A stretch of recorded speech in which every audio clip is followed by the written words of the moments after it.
ಇವತ್ತು ನನ್ನ ಅಪ್ಪ ಬಂದು ನನ್ನ ಹತ್ರ ಏನಂತ ಕೇಳಿದ್ರು ಗೊತ್ತಾ? ಇವತ್ತು ದಿನ 19.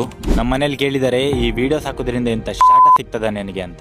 ಒಂದೇ ಒಂದ್ಸರ್ತಿ ನನ್ನ ಜಾಗದಲ್ಲಿ ನಿಮ್ಮನ್ನ ಇಮ್ಯಾಜಿನ್ ಮಾಡ್ಕೊಳ್ಳಿ.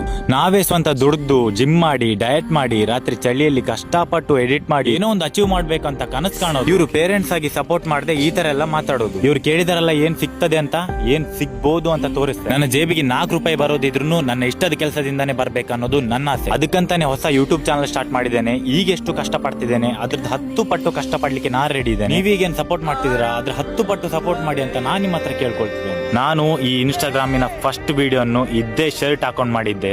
ಶರ್ಟ್ ಚೇಂಜ್ ಆಗದೆ ಇರಬಹುದು, ನನ್ನ ಕಂಟೆಂಟ್ ನನ್ನ ಕ್ವಾಲಿಟಿ ಚೇಂಜ್ ಆಗಿದೆ. ಈ ಲೈಫ್ ಅನ್ನೋ ರೇಸ್ ಅಲ್ಲಿ ಒಂದು ಕುದುರೆ ಜೊತೆ ಓಡೋದೇ ಕಷ್ಟ, ಇನ್ನು 2 ಕುದುರೆ ಮೇಲೆ ಕಾಲಿಟ್ಟು ಓಡಿಸ್ತೀಯ ಅಂತ ನೀವು ಕೇಳ್ಬೋದು. ನೋಡ್ತಿರೋ ಹೊಸೊಬ್ರಿಗೆ ನಾನು ಇಷ್ಟೇ ಕೇಳ್ಕೊಳ್ಳೋದು, ಕಂಟೆಂಟ್ ಮಾಡ್ಲಿಕ್ಕೆ 100% ಎಫರ್ಟ್ ನಾನು ಹಾಕ್ತೇನೆ. ಅಷ್ಟೇ ಸಪೋರ್ಟ್ ನೀವು ಮಾಡ್ತೀರಾ ಅನ್ಕೊಂಡಿದ್ದೇನೆ. ನನ್ನ ಮೇಲೆ ಯಾವುದೇ ರೀತಿ ಡೌಟ್ ಪಡದೆ ನೀವು ಸಪೋರ್ಟ್ ಮಾಡಿ ಅಂತ ಹೇಳ್ತಾ ಇವತ್ತಿನ ವಿಡಿಯೋ ಎಂಡ್ ಮಾಡ್ತಿದ್ದೇನೆ. Thank you so much.